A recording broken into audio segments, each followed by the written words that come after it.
Welcome to everyday cooking. இன்னும் எங்கள் சேனலுக்கு சப்ஸ்கிரைப் பண்ணாமல் இருக்கிறீங்களா? மறக்காமல் கிளிக் பண்ணுங்கள் சப்ஸ்கிரைப் பட்டனையும் பெல் ஐக்கானையும். எப்போது எங்களோட கனெக்டடாக இருங்க அண்ட் சப்ஸ்கிரிப்ஷன் ஃப்ரீ.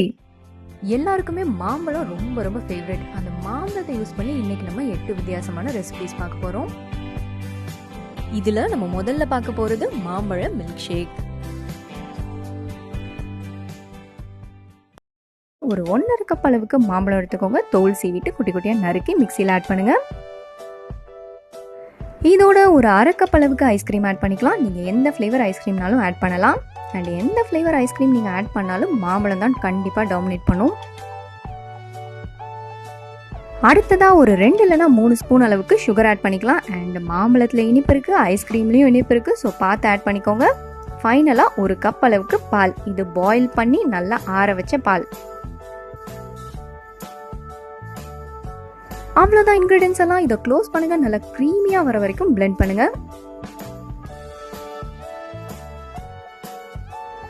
இதுவும் நம்மளோட சூப்பர் யம்மியான மாம்பழ மில்க் ஷேக் இங்கே ரெடி ஆயிடுச்சு. இதை இப்போ சர்விங் கிளாஸ்க்கு மாற்றலாம். இதை நீங்கள் இப்படியே கூட சர்வ் பண்ணலாம். அண்ட் இப்படியே குடித்தாலும் செம்ம டேஸ்டாக இருக்கும். அண்ட் 2-3 ஐஸ் கியூபை மேலே போட்டு குடிச்சிங்கன்னா இன்னும் ரொம்ப நல்லாயிருக்கும்.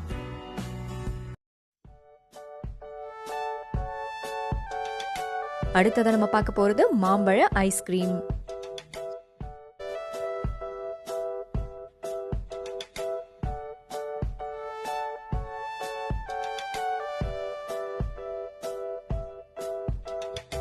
இந்த ஐஸ்கிரீம் செய்யறதுக்கு நம்மளுக்கு 3 இன்கிரிடியன்ஸ் தான் தேவைப்படும். அண்ட் ரொம்ப ரொம்ப ஈஸியாக வீட்லயே செஞ்சிடலாம். இதுக்கு நம்மளுக்கு ஒரு பெரிய சைஸ் மாம்பழம் தேவை. இதை கட் பண்ணிக்கலாம்.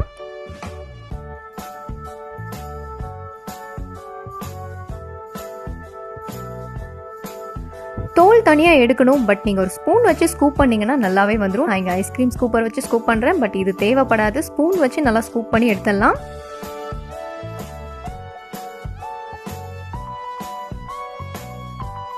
இந்த ஐஸ்கிரீம் செய்கிறதுக்கு நான் எலக்ட்ரிக் பீட்டர் யூஸ் பண்ணியிருக்கேன். பட் எலக்ட்ரிக் பீட்டர் தான் யூஸ் பண்ணணும்னு கண்டிப்பாக அவசியம் இல்லை. நீங்கள் ஆர்டினரி ஹேண்ட் பிளெண்டர் யூஸ் பண்ணாலே இந்த ரெசிபி நல்லாவே வரும்.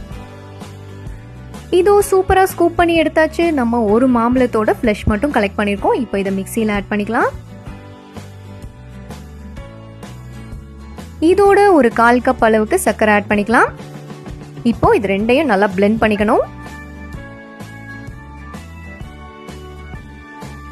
இதோ நம்மளோட மாம்பழ பேஸ்ட் ரெடி. இதை ஒரு பவுலுக்கு மாற்றிடுங்க.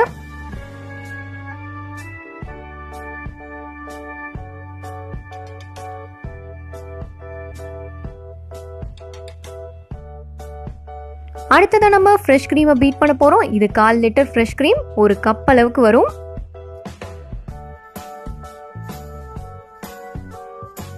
இந்த ஃப்ரெஷ் க்ரீம் கண்டிப்பாக சில்லுன்னு இருக்கணும். ஸோ 1 மணி நேரமாவது ஃப்ரிட்ஜில் வச்சு அதுக்கப்புறம் யூஸ் பண்ணுங்கள். இதை ஒரு 3 to 4 நிமிஷம் நல்லா அடிச்சுக்கலாம்.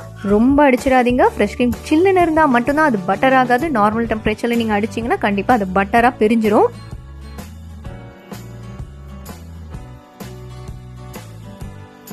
உங்களுக்கு ஃப்ரெஷ் க்ரீம் ஈஸியாக கிடைக்கிறது இல்லை அப்படின்னா நீங்கள் வீட்டில் வாங்குற பால்லையே ஆடையை கலெக்ட் பண்ணி இந்த ஃப்ரெஷ் க்ரீமை ரெடி பண்ணிக்கலாம்.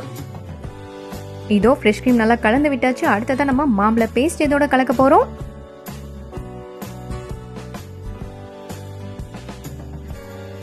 வீட்டில் நீங்கள் ஃப்ரெஷ் க்ரீம் கலெக்ட் பண்ணுறதா இருந்தால் பால் நல்லா கொதிக்க வைங்க, ஆற வைங்க, ஃப்ரிட்ஜில் ஓவர் நைட் போட்டுருங்க. ஒரு 10 to 12 மணி நேரம். அதுக்கப்புறம் எடுத்திங்கன்னா நல்லா திக்கான ஆடை படிஞ்சிருக்கும். அந்த ஆடையை ஒரு 4-5 நாள் கலெக்ட் பண்ணிங்க அப்படின்னா உங்களுக்கு ஃப்ரெஷ் க்ரீம் ரெடி. அண்ட் அந்த ஃப்ரெஷ் க்ரீம் இந்த பர்டிகுலர் ரெசிபிக்கு மட்டும் யூஸ் பண்ணுங்கள். ஏன்னா இங்கே நம்ம க்ரீமை விப் பண்ண போகிறது கிடையாது. ஜஸ்ட் கலந்து தான் விட்டுருக்கோம். இதோ மாம்பழத்தையும் க்ரீமையும் நல்லா கலந்து விடுங்க.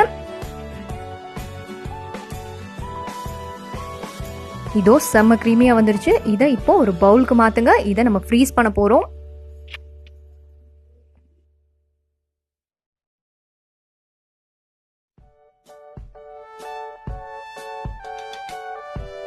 இதை நான் நைட் செஞ்சு அப்படியே ஃப்ரீஸ் ஆகிறதுக்கு விட்டுட்டேன். ஸோ ஓவர் நைட் நான் டைம் எடுத்திருக்கேன். ஒரு 10 மணி நேரம் நீங்கள் இதை ஃப்ரீசரில் போடுங்க.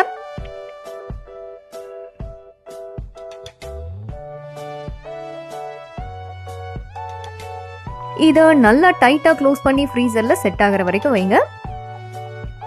இதுவும் ரெடி ஆயிடுச்சு. வெளியே எடுத்துடலாம்.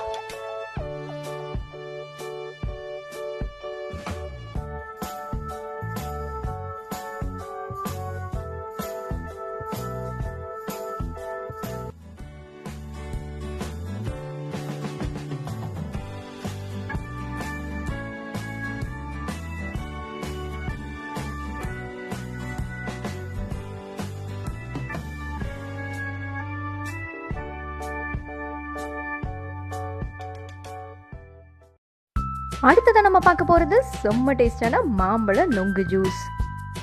இதுக்கு ஒரு 5லேருந்து 6 நொங்கு தேவைப்படும். நொங்கு நல்லா இள நொங்கா பார்த்து வாங்குங்க, சாஃப்டாக இருக்கணும், அப்போ தான் நல்லாயிருக்கும். இதை இப்போ நல்லா மேஷ் பண்ணிக்கோங்க. இதை நீங்கள் மிக்சியில் கூட போடலாம், பட் மிக்சியில் போடுறதா இருந்தால் 1-2 அடிச்சுக்கோங்க. குடிக்கும்போது வாயில் இது தட்டுப்படணும், அப்போ தான் இது ஜெல்லி மாதிரி சூப்பராக இருக்கும். இது ரெடி. அடுத்ததாக நம்ம மாம்பழம் சேர்க்க போகிறோம். ஒரு 2 மாம்பழத்தை தோல் சீவி குட்டி குட்டியாக நறுக்கி இதோட ஆட் பண்ணுங்கள். இப்போ இதையும் சேர்த்து நல்லா மசிச்சுக்கோங்க.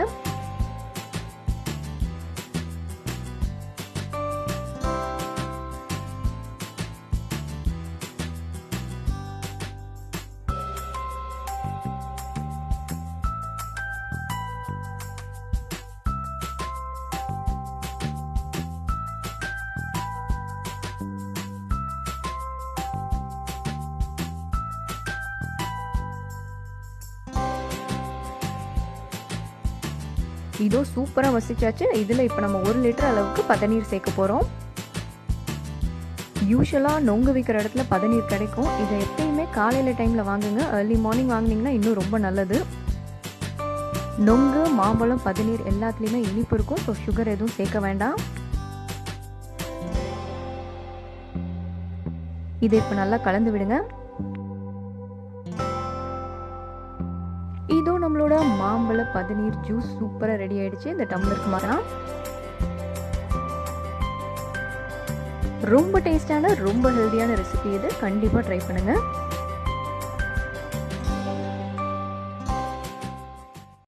அடுத்ததான் நம்ம பார்க்க போகிறது ஃப்ரோசன் மாம்பழ ஸ்மூதி. இது செம்ம க்ரீமியா, இந்த கிளைமேட்டுக்கு சாப்பிட்றதுக்கு ரொம்ப ரொம்ப நல்லா இருக்கும். இந்த சீசன்லேயே கண்டிப்பாக அதை ட்ரை பண்ணி பாருங்க.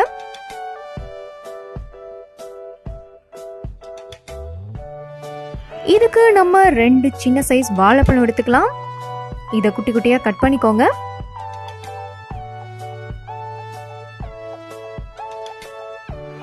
வாழைப்பழம் கட் பண்ணியாச்சு. அடுத்ததா ஒரு பெரிய சைஸ் மாம்பழத்தை தோல் சீவி குட்டி குட்டியா கட் பண்ணி இதோட ஆட் பண்ணுங்க.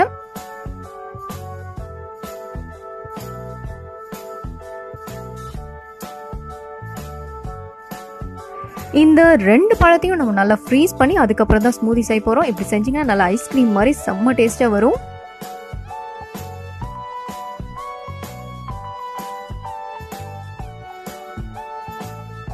இதோ 2ஐயும் கட் பண்ணி முடிச்சாச்சு. இப்போ நல்லா டைட்டாக அடைச்சி ஃப்ரீசரில் போடுங்க. ஒரு நாளாவது ஃபுல்லாக அது ஃப்ரீசரில் இருக்கட்டும், அப்போ தான் நல்லா ஃப்ரீஸ் ஆகிருக்கும். இதோ சூப்பராக ஃப்ரீஸ் ஆயிடுச்சு. வெளியே எடுத்துடலாம். இதை இப்போ மிக்ஸி ஜாரில் போட்டுடலாம். இதை பாருங்க, நல்லா கல்லு மாதிரி இருக்கணும், அப்பதான் அந்த க்ரீமியான டெக்ஸ்சர் கிடைக்கும்.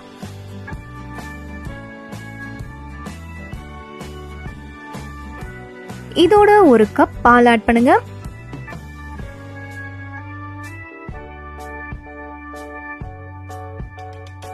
அரை கப் தயிர்,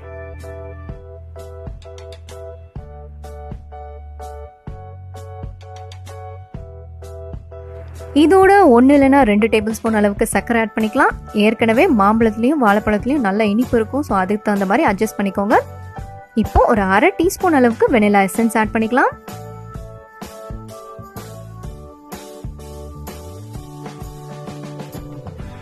இது நல்லா பிளெண்ட் பண்ணிக்கலாம்.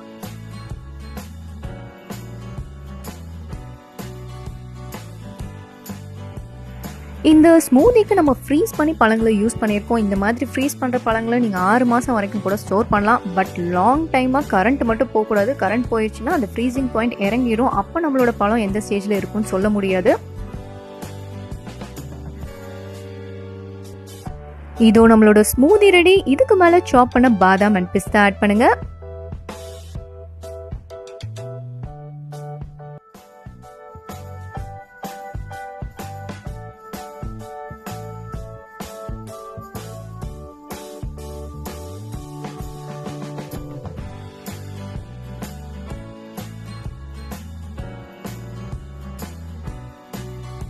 அடுத்தது ரொம்ப ரொம்ப சூப்பரான மாம்பழ குல்ஃபி. இதுக்கு முதல்ல 1/2 லிட்டர் பால் எடுத்துக்கோங்க.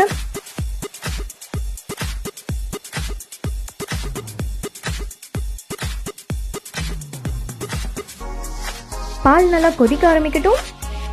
இதோ சூப்பரா கொதிச்சிச்சு. இப்ப சிம்ல போடுங்க. இது 3/4 பங்கு ஆகுற வரைக்கும் வத்த விடுங்க.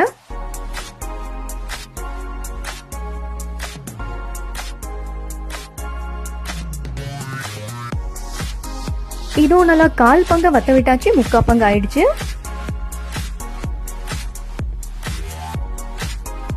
இந்த ஸ்டேஜ்ல ஒரு டேபிள் ஸ்பூன் அளவுக்கு கார்ன்ஃபிளவர்ல கொஞ்சமா தண்ணி விட்டு கரைச்சு இதுல ஆட் பண்ணுங்க. எந்த லிக்விட்ல ஆட் பண்ணாலும் அந்த லிக்விட கார்ன்ஃபிளவர் நல்லா க்ரீமி ஆகணும். ஸோ இங்க நம்ம இது க்ரீமி ஆக்க போறோம். அதுக்காக தான் கார்ன்ஃபிளவர் ஆட் பண்ணிருக்கோம். நல்லா கிளறிட்டே வாங்க. ஒரு ஸ்டேஜ்ல நல்லா க்ரீமி ஆகும்.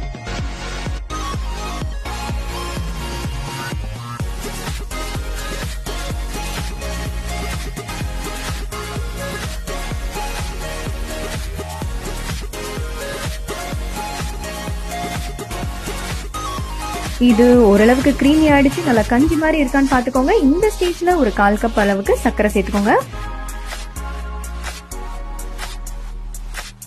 சுகர் நல்லா கரையணும் அண்ட் இன்னும் கொஞ்சம் கூட இது கெட்டியாகணும். ஸோ மீடியம் ஃப்ளேம்ல இது நல்லா கிளறிட்டே வாங்க.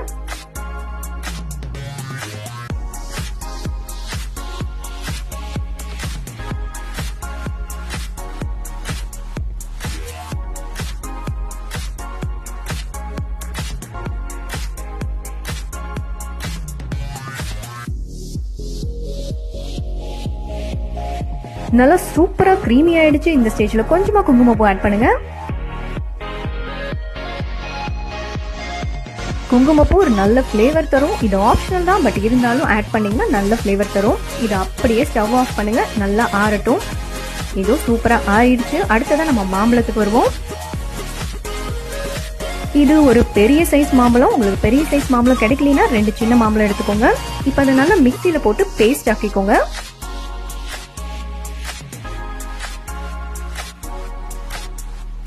இதோட நம்ம ரெடி பண்ணி வச்சிருக்கிற அந்த குல்ஃபி மிக்ஸ் ஆட் பண்ணிடலாம்.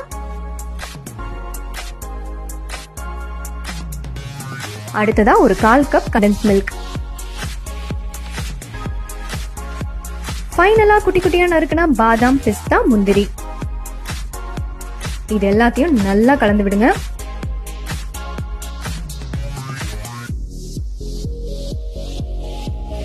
இந்த மிக்ஸை இப்போ பிளாஸ்டிக் கப் இல்லனா பேப்பர் கப்புக்கு ட்ரான்ஸ்ஃபர் பண்ணிடலாம். பேப்பர் கப் பெட்டர் பிளாஸ்டிக் கப்பை விட.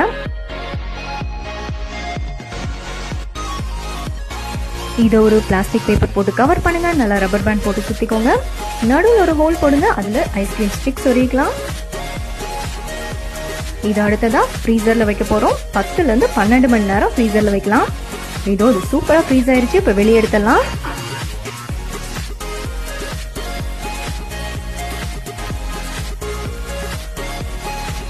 நான் பிளாஸ்டிக் கப்ஸ் யூஸ் பண்ணனால இந்த மாதிரி சிசர்ஸ் வச்சு கிழிக்க வேண்டியது இருந்துச்சு. பட் பேப்பர் கப்ஸ் யூஸ் பண்ணீங்கன்னா கையிலே ஈஸியா கிழிச்சிடலாம். இதோ நம்மளோட மேங்கோ குல்ஃபி சூப்பரா ரெடி ஆயிடுச்சு. அடுத்து நம்ம பார்க்க போறது பழரசம். மா, பலா, வாழை இது 3ஐயும் யூஸ் பண்ணி செய்யக்கூடிய ஒரு சூப்பரான ட்ரிங்க். இது நம்ம ஊர் ட்ரிங்க். கண்டிப்பா ட்ரை பண்ணி பாருங்க. இதுக்கு ஒரு 15 சொல பலாப்பழம் எடுத்துக்கலாம்.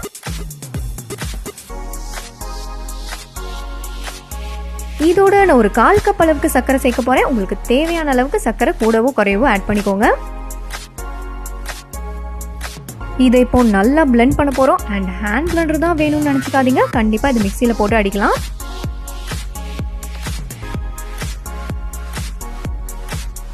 பலாப்பழம் ஓரளவுக்கு அரைப்பட்டதும் 2 மாம்பழத்தை கட் பண்ணி இதோட சேர்த்துக்கலாம். தோல் சீவிட்டு இதோட சேர்த்துக்கோங்க. இது எல்லாத்தையும் சேர்த்து நம்ம இப்போ பிளெண்ட் பண்ண போறோம். அண்ட் மிக்ஸி யூஸ் பண்றவங்க தனித்தனியா அரைச்சு அப்புறமா மிக்ஸ் பண்ணிக்கோங்க.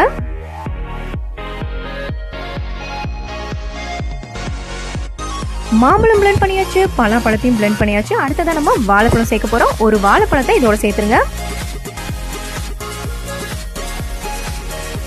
எல்லாம் மிக்ஸ் ஆகுற மாதிரி நல்லா அடிச்சுக்கோங்க.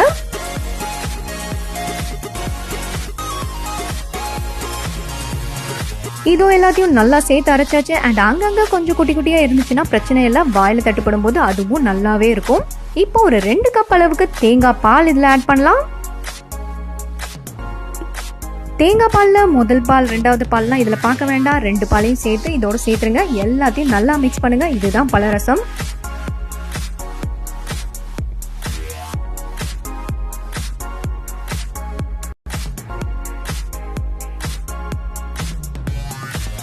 இதுவும் சூப்பராக மிக்ஸ் ஆகிடுச்சு. இது அப்படியே கொஞ்சம் நேரம் ஃப்ரிட்ஜில் வைங்க. கொஞ்சம் சில்லாக குடித்தா இது செம்ம டேஸ்ட்டாக இருக்கும்.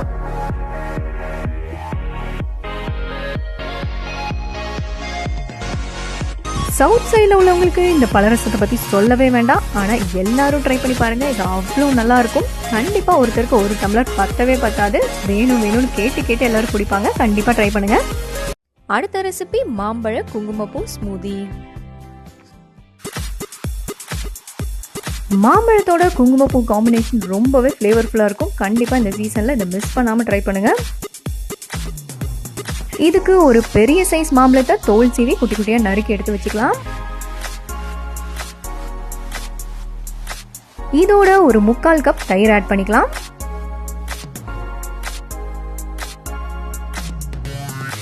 இதோட ஒரு பிஞ்ச் குங்குமப்பூவை வெதுவெதுப்பான தண்ணியில் ஒரு 1 மணி நேரம் வரைக்கும் ஊற வச்சு இதோட ஆட் பண்ணிக்கோங்க. அடுத்ததா சர்க்கரை 2லேருந்து 3 டேபிள் ஸ்பூன் வரைக்கும் ஆட் பண்ணலாம். மாம்பழத்தோட இனிப்பை பொறுத்து அட்ஜஸ்ட் பண்ணிக்கோங்க. இப்போ இது எல்லாத்தையும் மிக்சியில் போட்டு அடித்தாலும் சரி, இல்லை இந்த மாதிரி பிளெண்டர் வச்சுருந்தீங்கன்னா பிளெண்ட் பண்ணாலும் சரி, ரெண்டும் ஒன்று தான். இதை நல்லா அரைச்சிருங்க. அரைக்க இது க்ரீமி ஆகிட்டே இருக்கும் அண்ட் கொஞ்சம் கெட்டியாகவும் ஆகும். இதோ இது சூப்பராக பிளெண்ட் ஆகிடுச்சு. இப்போ இதை நீங்கள் வேணும்னா ரெஃப்ரிஜரேட் பண்ணலாம், இல்லை அப்படியே கூட சாப்பிட்லாம்.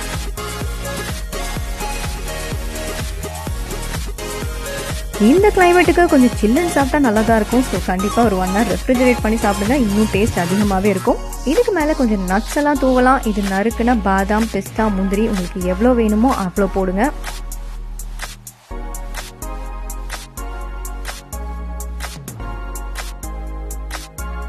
அண்ட் இதுக்கு மேலே கொஞ்சமாக குங்குமப்பூ.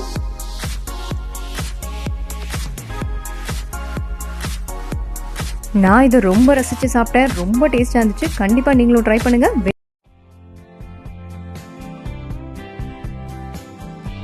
அடுத்ததாக பார்க்கலாம் மாம்பழ ரவா கப் கேக்ஸ். இதுக்கு ஒரு கப் அளவுக்கு ரவை எடுத்துக்கோங்க. இதோட 1/2 கப் சர்க்கரை, ஒரு 1/4 டீஸ்பூன் அளவுக்கு ஏலக்காய் தூள், 1 டீஸ்பூன் பேக்கிங் பவுடர். இதெல்லாம் நல்லா கலந்து விட்டுக்கோங்க. இங்கே நான் ஏலக்காய் சேர்த்துருக்கேன். அண்ட் எக்ஸாக்டாக கேக்கோட ஸ்மெல் தான் வேணும்னு நினைக்கிறவங்க வெனிலா எசன்ஸ் சேர்த்துக்கோங்க. அடுத்ததான் மாம்பழம் ஆட் பண்ணிக்கலாம். இது ஒரு பெரிய சைஸ் மாம்பழம் மிக்சியில் போட்டு அடித்து இதோட ஆட் பண்ணியிருக்கோம். இதெல்லாம் நல்லா கலந்து விட்டுக்கோங்க. இந்த மாம்பழ பேஸ்ட் எக்ஸாக்டாக 1 கப் வர மாதிரி பார்த்துக்கோங்க. அப்போ தான் கன்சிஸ்டன்சி கரெக்டாக இருக்கும். இப்போ நம்ம இதை ஊற விட போகிறோம். ஒரு 10லேருந்து 15 நிமிஷம் அதை அப்படியே ஊற விடுங்க. இதோ ரெடி ஆயிடுச்சு. இது நல்லா மிக்ஸ் பண்ணிக்கலாம். ஊறினாதான் ரவை நல்லா சாஃப்டாக இருக்கும். இது நல்லா ஊறிச்சு. இப்போ ஆயில் சேர்த்துக்கலாம். ஒரு 1/4 கப் அளவுக்கு ரீஃபைண்ட் ஆயில். இதெல்லாம் நல்லா கலந்து விடுங்க.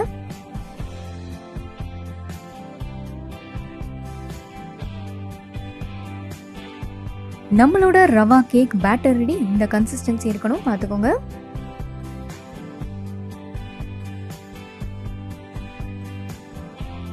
இப்போ நம்ம மஃபின் ட்ரே ரெடி பண்ணிக்கலாம். இதில் கப் கேக் பேப்பர் வச்சிடலாம். இதில் பேட்டரை அரைவாசிலேருந்து 3/4 வாசி வரைக்கும் ஃபில் பண்ணுங்க. போதும். இந்த கப் கேக் பேப்பர்ஸ் அவசரத்துக்கு கிடைக்கல அப்படின்னா நீங்கள் ஆர்டினரி பேப்பர் கப்ஸ் கூட யூஸ் பண்ணலாம். பேக்கிங்க்கு அதுவும் பர்ஃபெக்டாக இருக்கும்.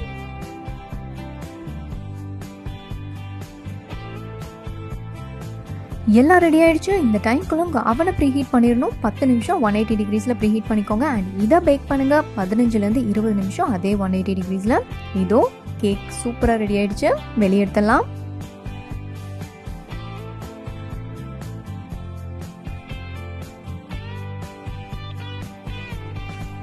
இதுக்கு மேலே நீங்கள் சாப் பண்ண பாதாம் அண்ட் பிஸ்தா போடலாம்.